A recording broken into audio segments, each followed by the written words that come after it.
अस्सलाम वालेकुम दोस्तों, आज के इस लेक्चर में हम एक्सपेरिमेंट ऑफ रेडियो एक्टिविटी को डिस्कस करने जा रहे हैं। तो इस लेक्चर को शुरू करने से पहले एज यूजुअल आपको बताते चलें कि ये लेक्चर डॉक्टर लियसगर की तरफ से डिलीवर किया जा रहा है और ये हमारे यूट्यूब चैनल सिनमोड टीचिंग पर अपलोड किया गया है। अगर आपने अब तक हमारे इस चैनल को सब्सक्राइब नहीं किया तो काइंडली आज ही आप हमारे इस चैनल को सब्सक्राइब करें, साथ ही साथ बेल आइकन को लाजमी क्लिक करें ताकि हमारी अपलोड करदा तमाम वीडियोस की नोटिफिकेशन आपको रिसीव हो सके। तो आइए हम स्टार्ट करते हैं एक्सपेरिमेंट ऑफ रेडियो एक्टिविटी।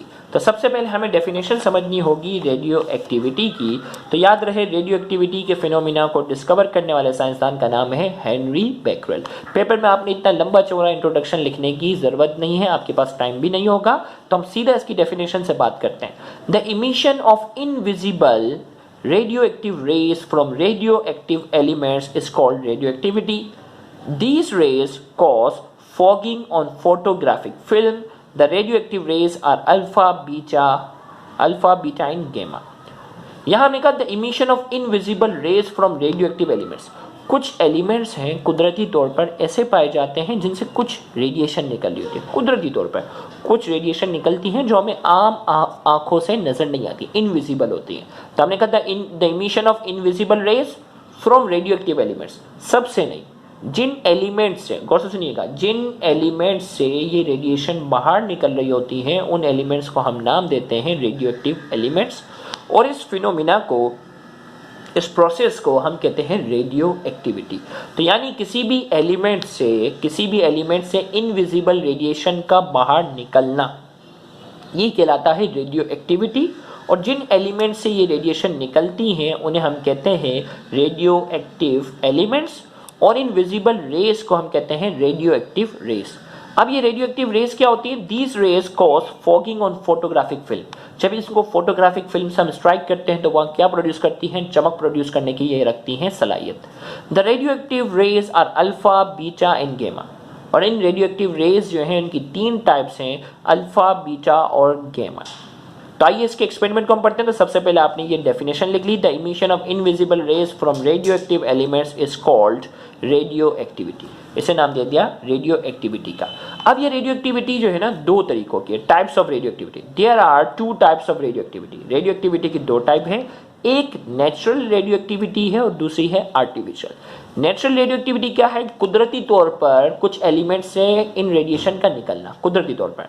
तो हमने कहा natural radioactivity is the emission of radioactive rays from radioactive elements spontaneously, खुद ब खुद कुदरती तौर पर उनसे क्या होना, इन रेडिएशन का निकलना, ये कहलाती है नेचुरल रेडियो एक्टिविटी। मिसाल के तौर पर यूरेनियम से क्या होता है? अल्फा पार्टिकल जब निकलता है तो ये किस में कन्वर्ट हो जाता है? थोरियम में, छोटे एलिमेंट में कन्वर्ट होता है। तो ये जो फिनोमिना हो रहा है वो कुदरती तौर पे हो रहा है। यूरेनियम खुद ब खुद क्या करता है? अल्फा पार्टिकल प्रोड्यूस करने की सलाहियत रखता है, जबकि आर्टिफिशियल में ये स्पॉन्टेनियसली नहीं होता।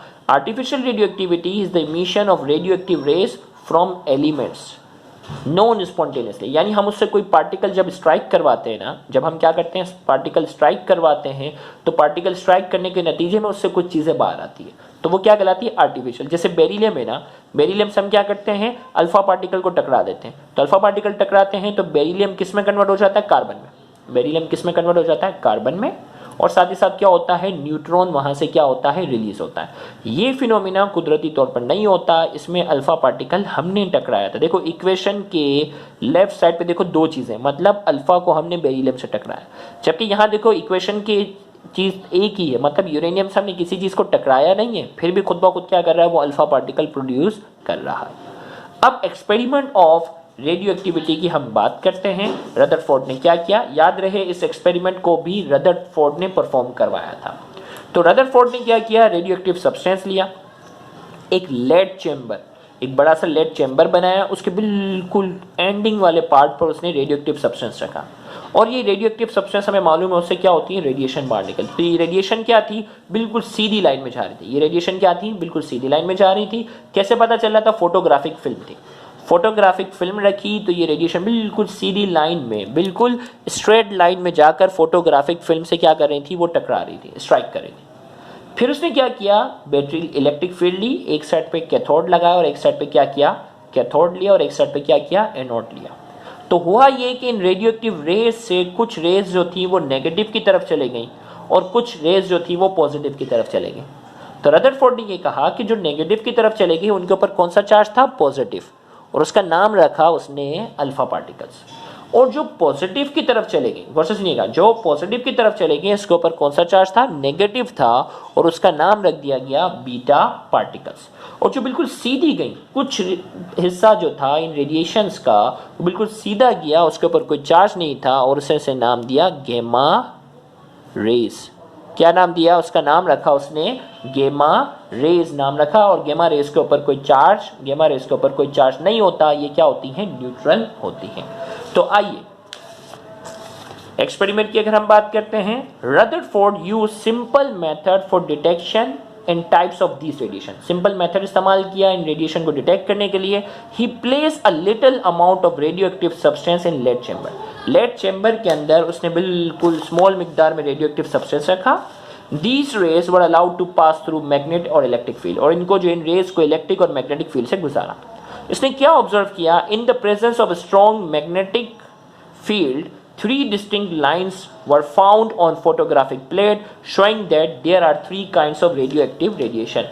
और इसने फोटोग्राफिक प्लेट पर 3 मुख्तलिफ किस्म की रेडिएशन जो है उसे नोट की। इसका मतलब पता चला कि रेडियो एक्टिव रेडिएशन की 3 टाइप्स हैं। कंक्लूजन क्या किया, from the above experiment it was concluded that radioactive elements disintegrate and produce radiation. इस एक्सपेरिमेंट से ये पता चला कि वो डिसइंटीग्रेट होता है, टूटता है, और वो क्या करता है, रेडिएशन प्रोड्यूस करता है। It mean atom are dividable particle, इसका मतलब एटम जो है वो तकसीम हो सकता है। The presence of 3 distinct lines on photographic plate suggests that the beam is split into 3 components। Photographic plate पर 3 मुख्तलिफ किस्म की रेडिएशन का पाए जाना ये शो करता है कि ये बीम जो है वो स्प्लिट हो रही है, टूट रही है 3 कंपोनेंट्स में।